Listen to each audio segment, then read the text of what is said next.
Hi folks, this is Alan Watt at cuttingthroughthematrix.com, February the 28th, 2007. Started with a beautiful sky this morning,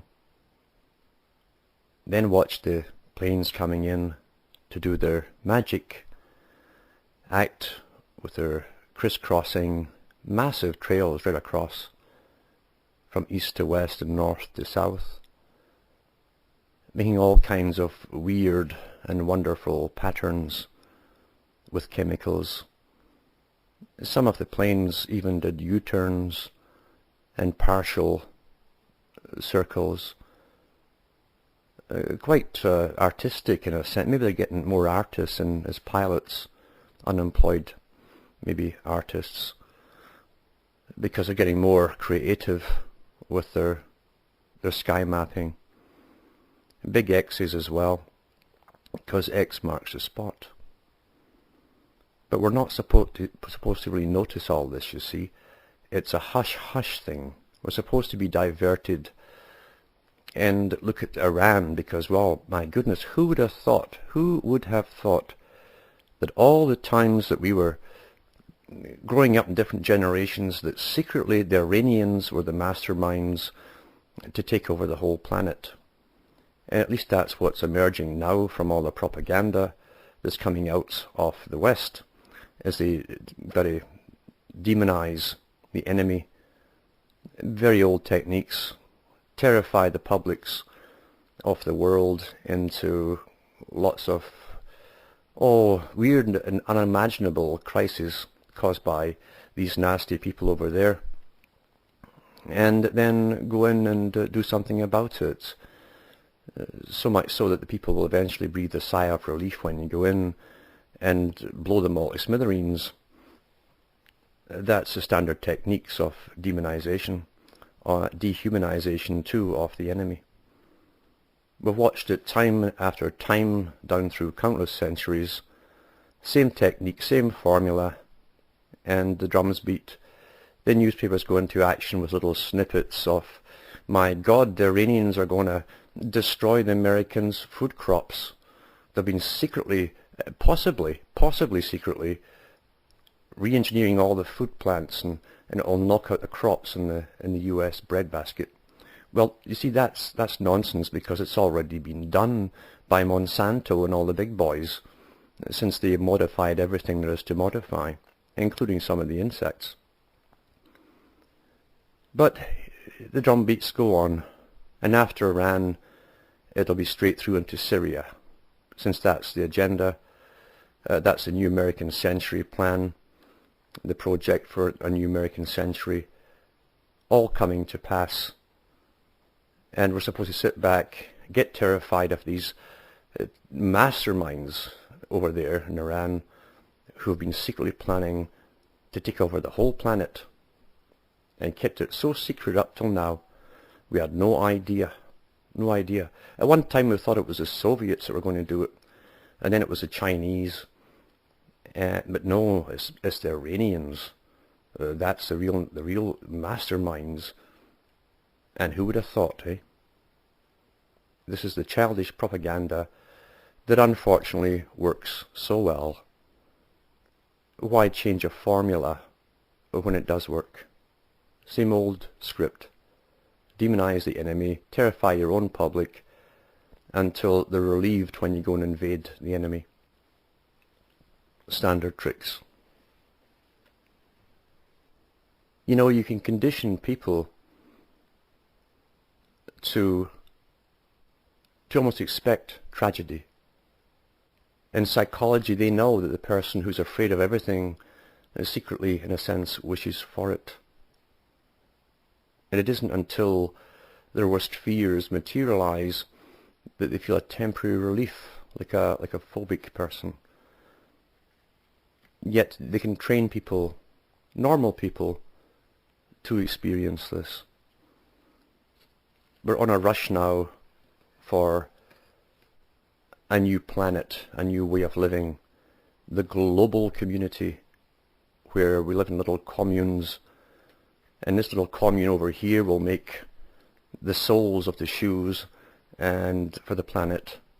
And this other commune will make the upper tongue for the shoes, and another bunch will make the laces for the shoes, and will dress with flowers in her hair and beat tambourines, doing simple peasant folk dances, while the elite jet set all over the planet and drop into the what were once country areas for the weekend of camping with all their servants from helicopters.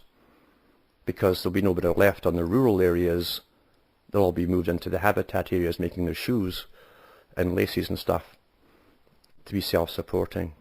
What a wonderful plan, eh? It's like something out of a fairy story.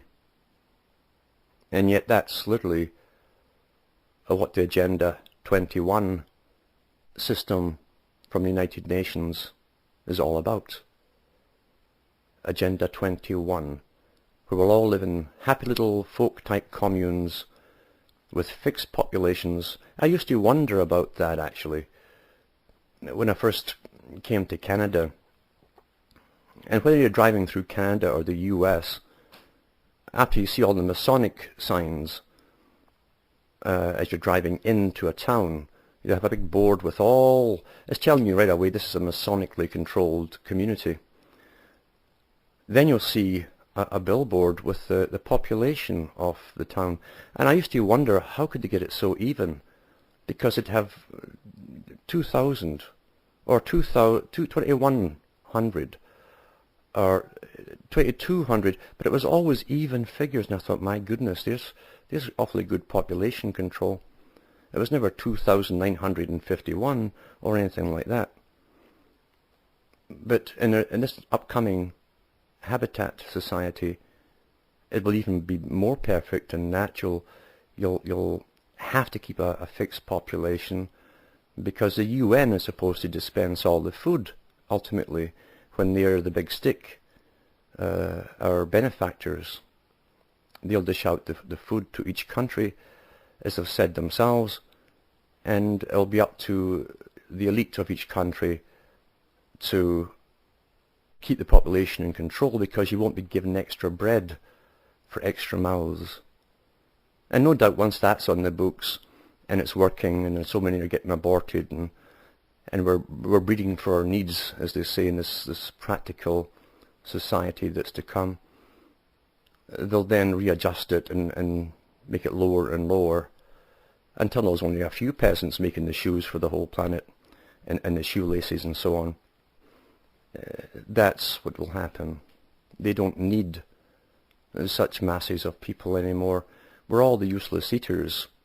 You see, if you're not up there by Darwin standards, the Darwin socialists that run the world, if we haven't made it to the top and stayed there for a few generations, showing we've got good genes, you see, if we haven't made it there, then we're the refuse. We're the junk genes that they talk about. We're the junk. We're the left behind amoebas that aren't going to progress any further and become a real person. And so we're all failures. That's just it. Yep. This is the sciences. This is all the stuff that comes out of the scientific discussions. If you understand what they're saying, if you listen to the eugenics societies, which are now called bioethics committees. Bioethics committees. Isn't that nice and warm and fuzzy? For the same guys and same offspring, actually, of the same eugenicists who used to write massive books on the shape of your earlobe and where your eyebrows were to decide if you had criminal traits.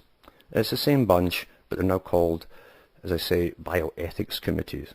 And they've discussed everything under the sun, including who should live and die, all to serve this wonderful upcoming system. And no one voted these guys in. They just appeared one day when they first came out with the test tube babies. That was the first rumblings that something was beginning to form to take care of this for the people. For goodness sake, we couldn't let the people get involved in this discussion. No, that would never do. So they gradually had these foundations set up, funded from who knows where, but the bankers will flow their cash in there, no doubt.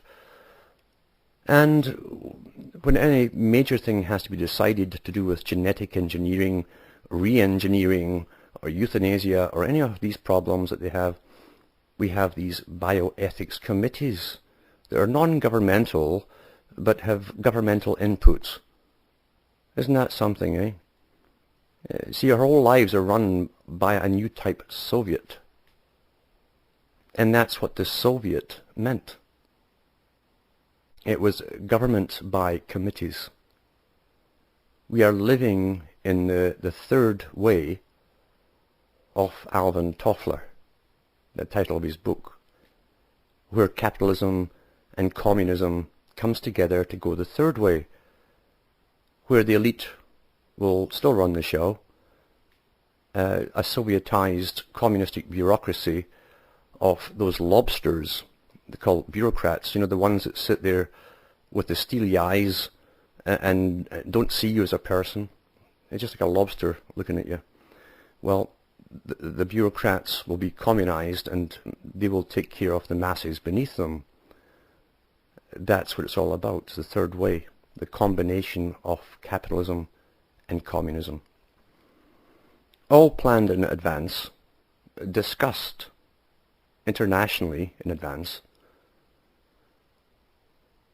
Gorbachev wrote about it in his own book, Towards a New Civilization, the merging of the two systems. And they were set up as apparent opposites by the old ancient brotherhood who understand all this stuff and are taught this from a very early age. If you want a change to come, you got to put forth an alteration to get a counter to the alteration and then come to a compromise, and the compromise itself is the new way, the change. Thesis, antithesis, and synthesis. You control all sides. You can't simply do it by making a move and no one opposes you. Stubborn refusal to be involved doesn't go very well with them. You've got to get involved, so they make you involved one way or another. And then when you get something coming out of it that you'd never imagined, they can turn around honestly and tell you, well, you voted us in, you see. This is the technique of management of the herd, as they say. Thousands of years ago, they had their little folk sayings, as we always used to have little folk sayings, little ditties that would make sense like proverbs. And they used to say that whenever a child is born, an individual child, your nature was your song. And so you'd have songs for so-and-so, and you had a Song of Solomon, even though that's esoteric and doesn't mean what you think it does. But you sang your song, that was you living your life, because the song was your life. In the old natural systems, each person would have their song. Some American Indians would have their particular individual song, like a theme tune. That was their way of communicating with whatever was out beyond them, which they sensed. A communication, so they communicated by their personal song. Everyone should have their song.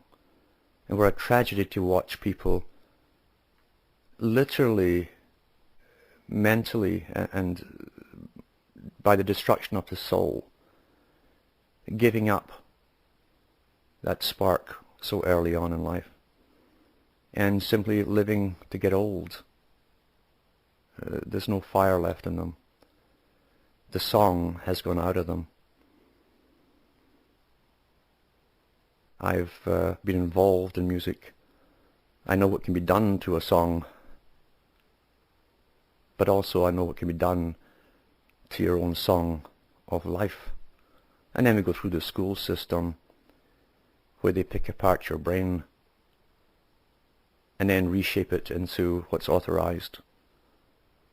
And if you can't conform, you're on Ritalin. I don't think anyone says it better than Melanie, who sings it with gusto. And speaking of songs, back in about 1844, I think it was Hebel who wrote a ballad called Der Heideknabe. It was about a little boy going through his life, and every fear that he had that could happen, every nightmare did happen. A form of fulfillment of your worst fears. What we have in this system, this world, is a perpetual fear-mongering from the media, because the media is part of government. To control people, you've got to have enemies, you've got to have fear, you've got to have a reason for the suits and ties at the top to stand proudly and gesticulate and pose and read the speeches that are written for them to tell us all how they're going to take care of the problems, even the ones that might be, all the might be's out there, all the fears of what could be, to keep us in perpetual childhood. It's only in childhood that you expect all of your fears and problems to be taken care of by those who are older. And what a nightmare to wake up and find out the ones that are older don't know any better than you did. Boy, that's scary, isn't it? So all that time you looked up to adults who were just as confused as you were. They were just better actors. But that's the world we live in.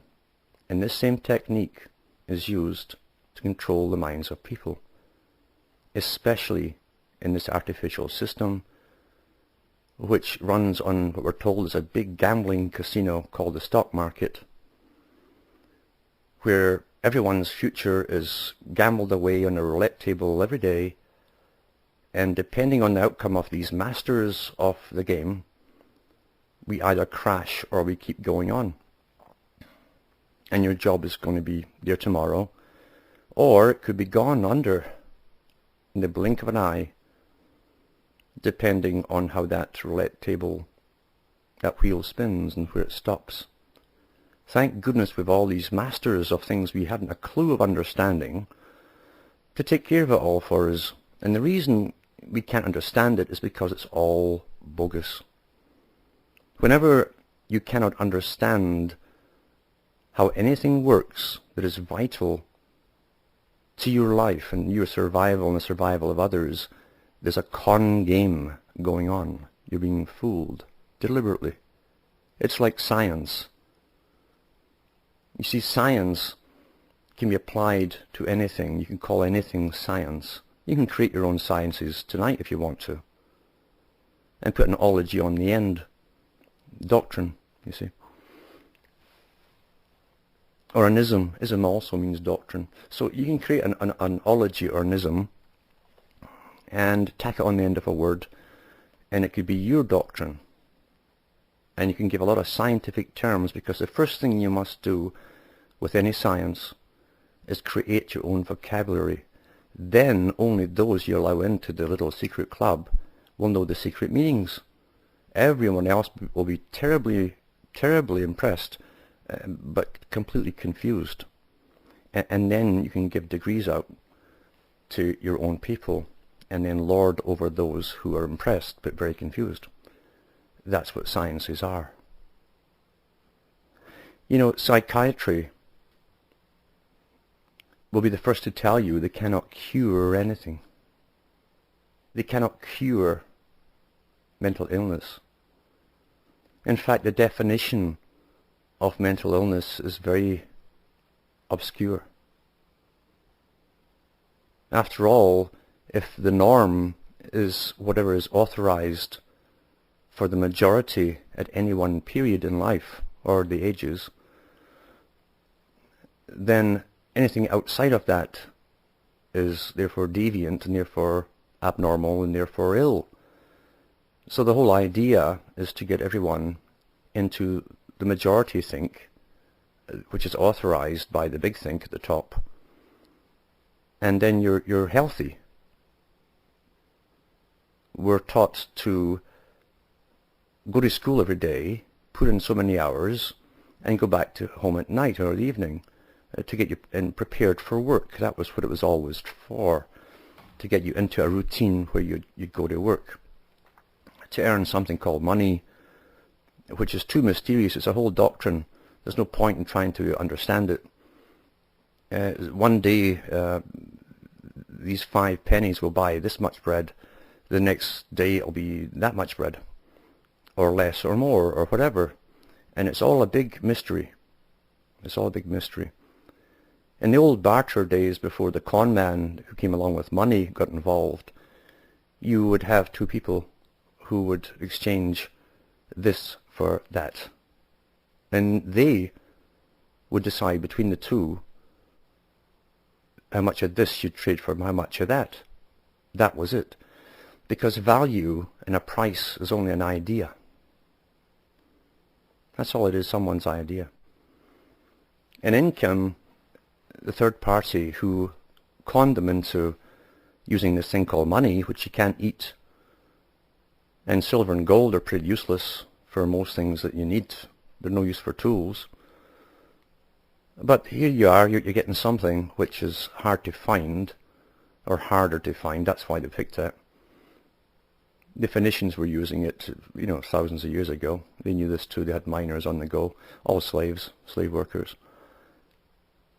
And the con man got in between the 2 people who bartered, made them believe it was of the same value. A bag of oats is worth a bag of wheat.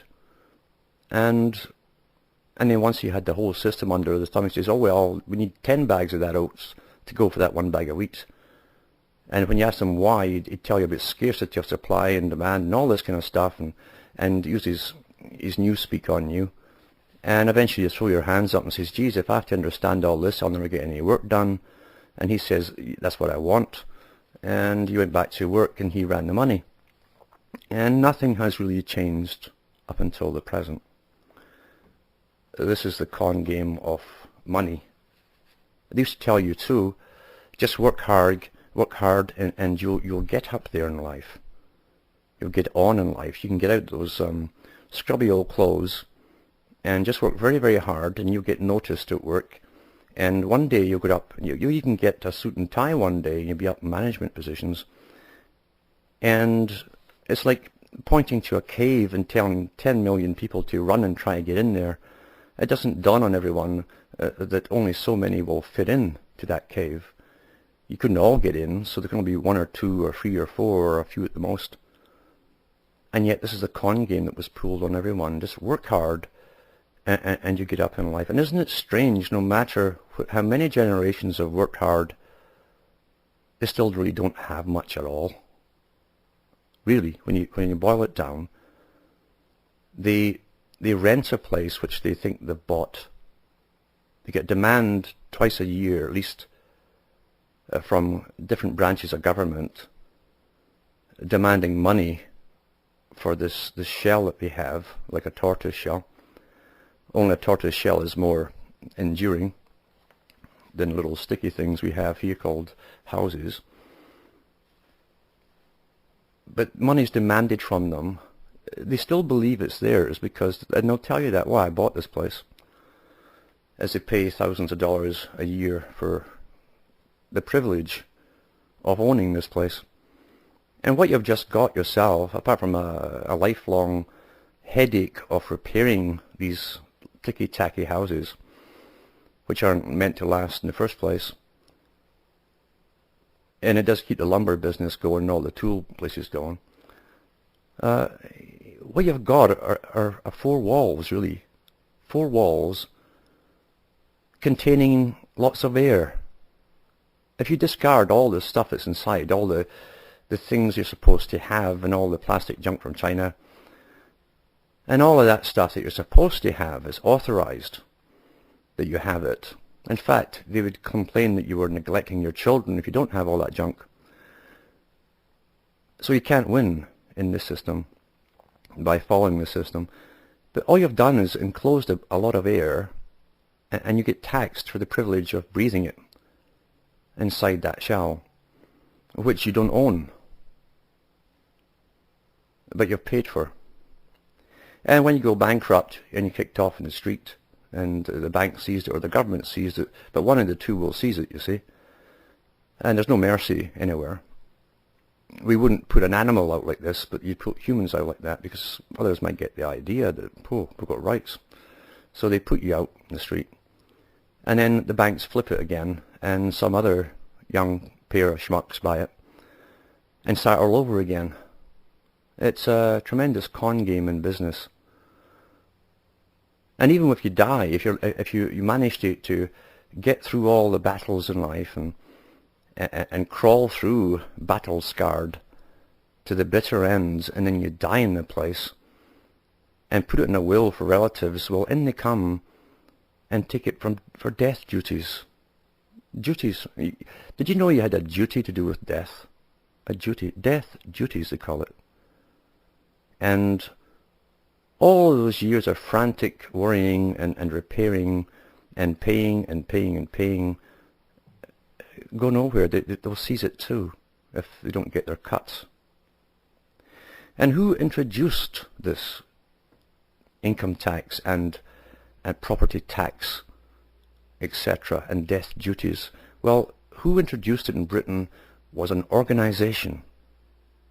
An organization, non-governmental, but with the full backing of the British Crown. The Royal Institute of International Affairs were the first ones to bring the property tax out, demand it, the income tax, death duties, and so on. And who did it in the USA? Their brothers, their brother company, the Council on Foreign Relations, brought it in. And they have that in their own books. And they're proud of it. Proud of it, yeah. And they should really give prizes to these people for conning generations of people. Now, it's true they generally bring a lot of this stuff in when they have major wars and things going, which is fairly common for them. And we don't notice it so much during the crisis periods. And immediately after a war, people are so war-weary, they just want some peace. They don't want any more involvement with major problems and decisions and fear, etc. So they try and push it all out of their mind. The next generation grows up thinking it's always been this way. It must be normal. And shortly it will be normal to go into get a chip in your brain at a certain age, and they'll think it's normal because mum and dad did it. Or maybe they won't have mum and dad, or maybe mum and dad will be one person. In fact, maybe they'll be cloned from mum and dad in one person. Gets awfully confusing, doesn't it? This is the brave new world that we've been led along to. In the Matrix movie, Morpheus, who changes shape in every era, you see, and always says the same thing in every era, every time. It says to Neo, he says, "You're a slave, Neo." You wouldn't believe the relief that people get when it suddenly hits them. They're a slave. All the fears they've had, the worries tend to vanish. Like a massive weight's taken off your shoulders, because suddenly you understand things. You understand why things aren't working out for you. You understand now that you've done all the right things, but you haven't got what you were taught you were going to get. This great big award at the end of your life. You can stop blaming yourself for not achieving that which you were supposed to achieve. And you can throw away that underachiever guilt complex, because achievement doesn't come by hard work. It comes by who you know and what societies and organizations you have joined. That's how it comes. That's the real world. That's the real world. People wonder what can be done on a personal level when they look at this world and feel overwhelmed by all the terror news where everything's going to fail and epidemics are coming our way. We're warming up the planet. Must be all those jet engines from the special aircraft as they spray. El Nino and yada yada yada. And this is all techniques of controlling people, because government needs panic in order to give out orders for control and to maintain control. That's why in war situations they get away with so much.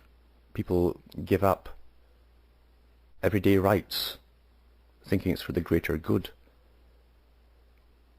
And the governments have a field day with that. They love to take away rights to make themselves feel more secure, because egotists that crawl to the top and stab their way to the top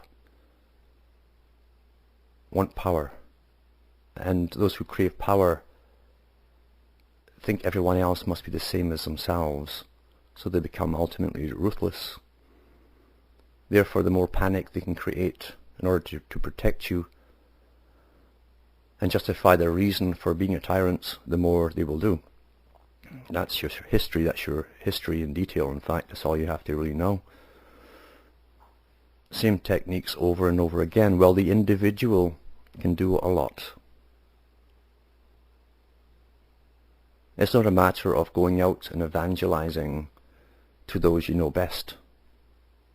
You'll be looked upon as a space alien or a reptilian person or some nonsense like that, because you're talking a language that doesn't come from the 6 o'clock news.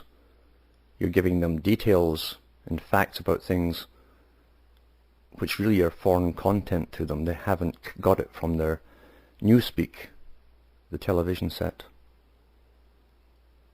If it came on the television set, then they would listen and they'd talk and converse about the subject. But if you're telling them things which are not from that 6 o'clock news, you must be talking from another planet. So don't evangelize to those around you unless you want to alienate them from you. And why cause trouble for yourself that way when it's pointless anyway? You must seek out those who are asking questions.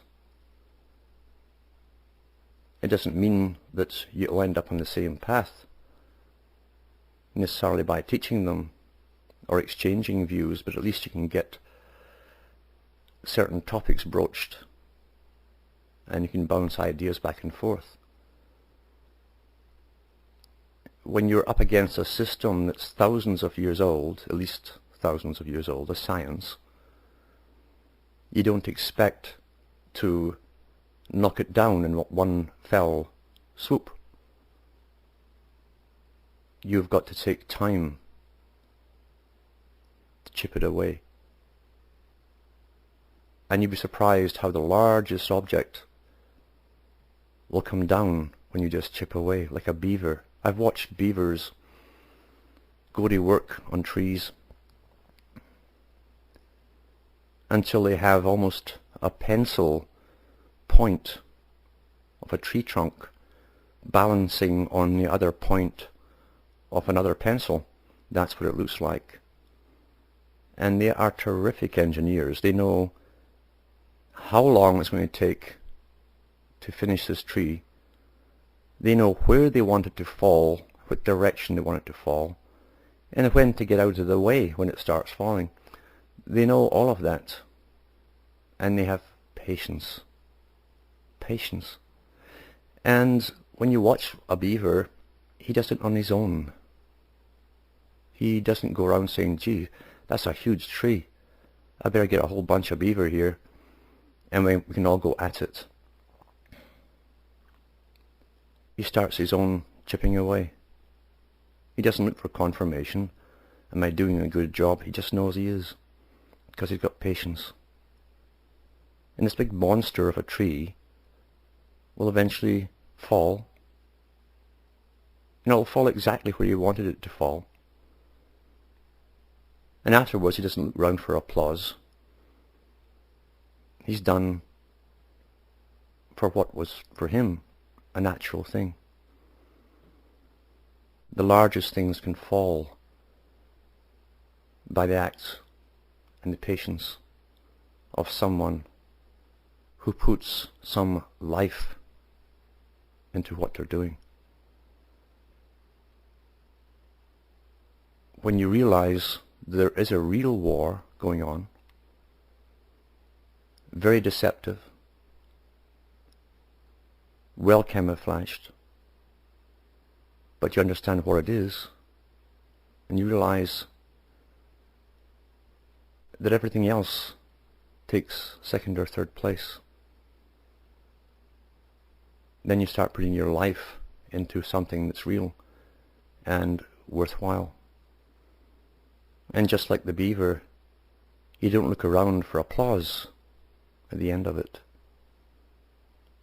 The reason there's information to be passed on is because people in past ages, few to be sure, but enough to pass on the information, did so.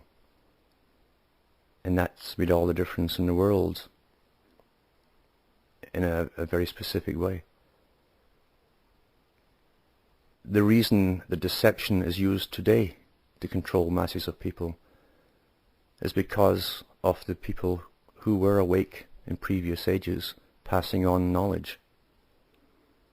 Otherwise, we'd all be chipped long ago, or lobotomized long ago, completely lobotomized.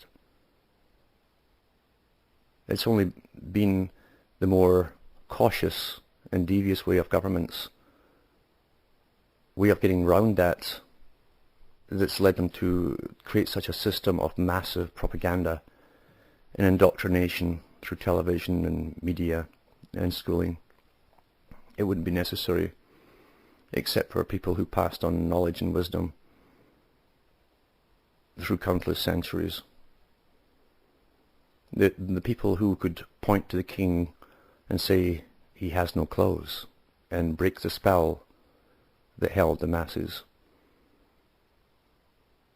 That's what it takes. But it takes life. And when you look at what people really are doing with themselves, they're doing what's authorized to be good citizens, upstanding, upright, all those Masonic terms, all those authorized things. And yet they're not alive, they're not living, they're putting time in. They're killing time, really. And as they kill time, they're killing themselves. And there's nothing more worthwhile that brings the flame alive than getting involved, keeping your cool as you do it, and passing on just enough information here and there that maybe one day will alight the fire in someone else when the words come back to them that you have uttered at the right time. That's how knowledge has been passed on. Otherwise, the whole planet would be watching sports, and thank goodness, with all the massive indoctrinations, they haven't reached that stage yet.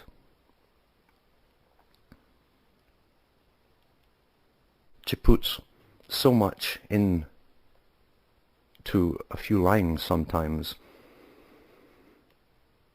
you have to check yourself, because so much can be contained in few words, words being a language, and the way you put them together must come from your own heart. When it does, and there's no show put on, no bluff, no con game at work, you reach people.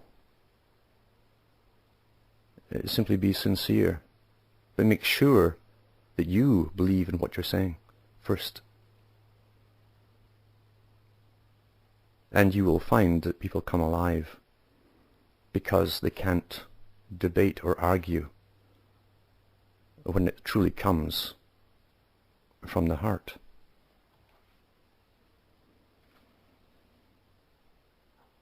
I think it was Heine who said, "Oh, aus meinem großen Schmerzen mach ich die kleinen Leider," which said, "From my great sorrows I make small songs."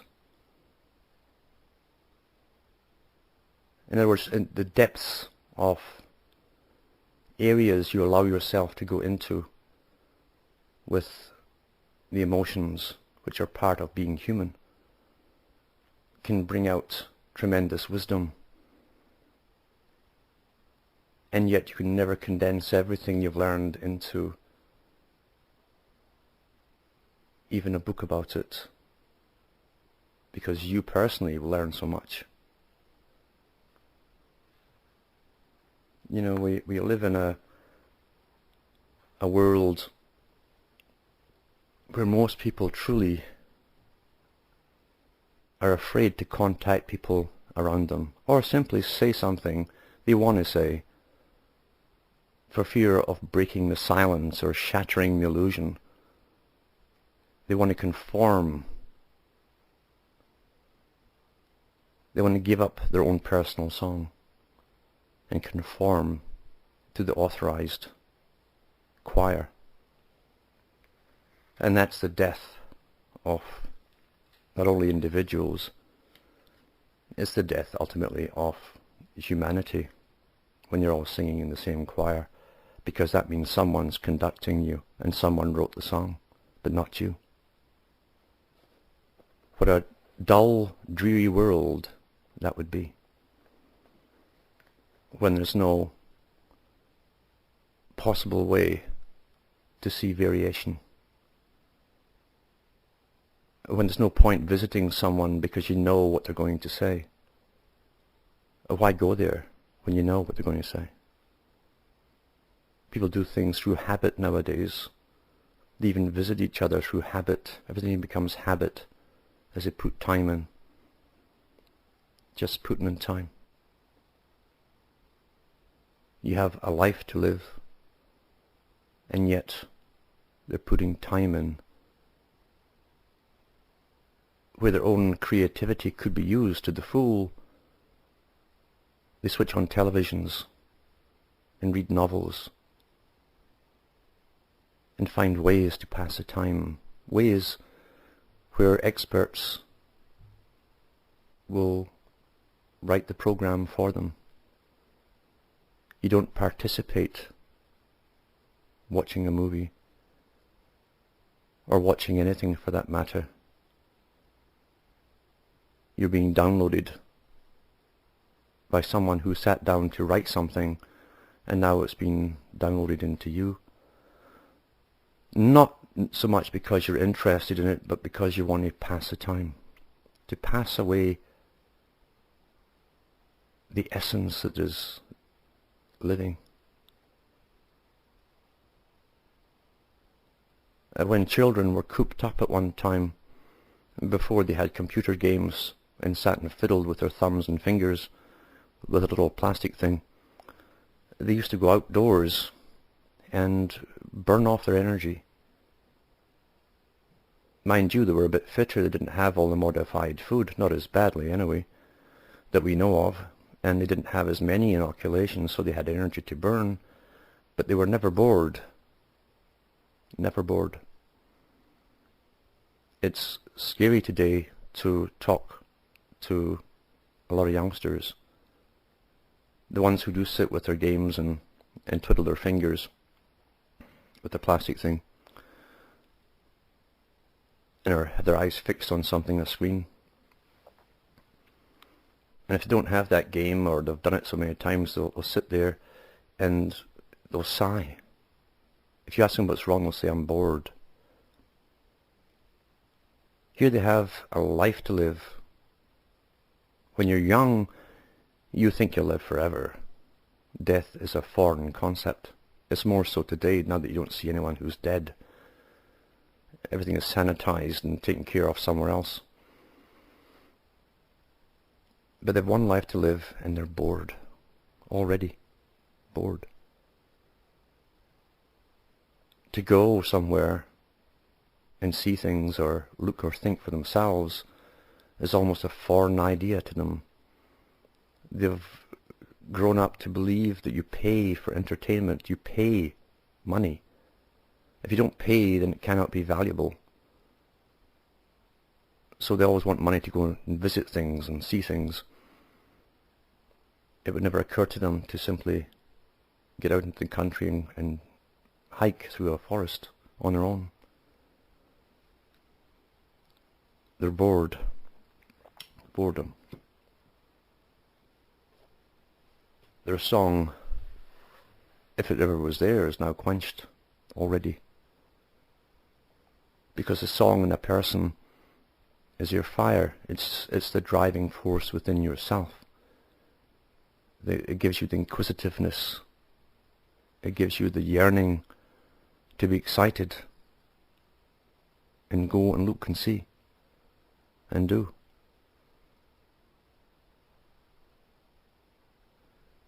And eventually they'll be world weary, where the cares of this world will be so overwhelming as they go through the years. They'll want to switch off themselves because it's all so terrifying to them. Most of all the fear-mongering in all ages is fabricated nonsense, most of it. Not all of it, but most of it. And we cannot allow that to get us down until our fire is quenched. The fact today that there are people who are still awake, can verbalize what's happening, cut through all the illusions, cut through all the propaganda, the counterintelligence that's put out there to make you drift off into space, chase lizards all over the place, follow gurus who wear funny clothes but look as if they know something and look terribly pious.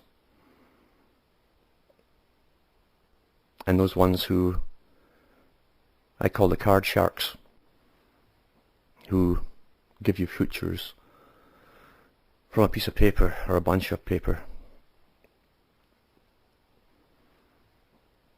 People want predictions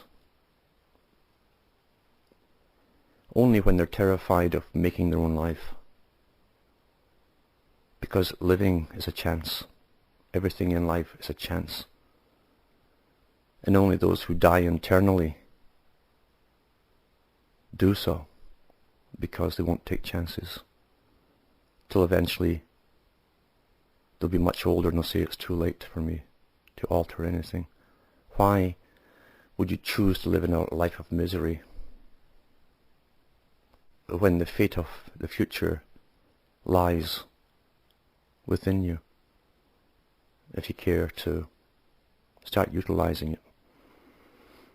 If you utilize that drive within you in any way you can. It doesn't mean you become famous. It doesn't mean you become rich.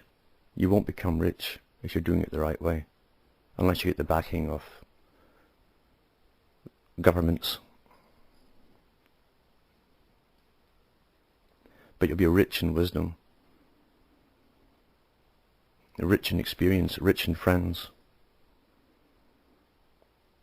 You'll be richer by far than those that chase the things of the world, the material stuff, because ultimately all we have really here is each other.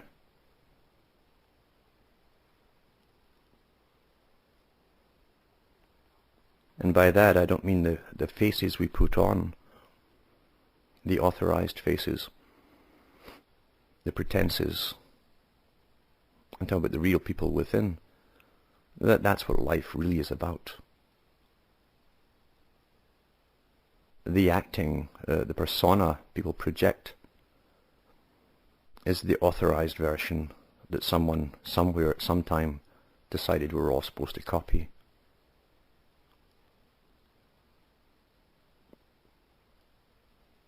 I've said many times, this is the place, the war zone, where everything meets in the world of matter, the plane of matter. We can't allow ourselves to be psychologically put under by deceptions or worry or stress and fear. When you realize we're all going to die, hopefully not all at the same time, but judging from what we've seen of the past, everyone eventually dies. When you realize how precious life itself is, and that there's supposed to be a joy in living, a joy, then you have to claim that back again and tell those who are trying to destroy it to get off your back. And that as a sovereign being that came into this world like everyone else, by the same methods, we have a right to participate in the decision making that affects us. We don't need other people to tell us how we should be, how we should live, what we should do, in some authoritarian manner as though they came out some special birth canal. The pretense has gone on long enough, and the elite know this. They know this cannot go on for much longer. That's why the hype, to get us dumbed down by every means possible, including chemical warfare, and the doping from the skies and all the other things they're doing with the food. There's no doubt on that. Food is a weapon. You would alter the food to alter the people, and to make the masses more manageable and placid. Things which were discussed a long time ago at world meetings. And yet here we are, there are still people who can think, who can get through the haze and the maze of disinformation and hype and fear-mongering, and cut to the core. Why? Because life is not just mine, it's yours too. Life is for those to come as well.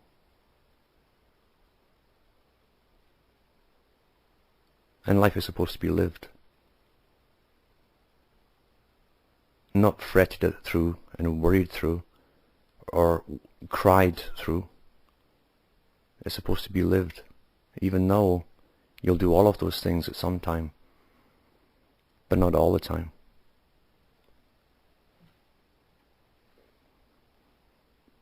So rather than go through life worrying and fuming and fretting of what they will do next, the big they, do something with it. More sites are going up shortly. It's going to take a lot of work to do so. So people who try and phone probably won't get through. And I spend so much time on the phone I can't really afford it anymore. Now that we're getting to crucial stages of this global battle. So I'll have to be patient as I try and get these sites up and get things working and expanding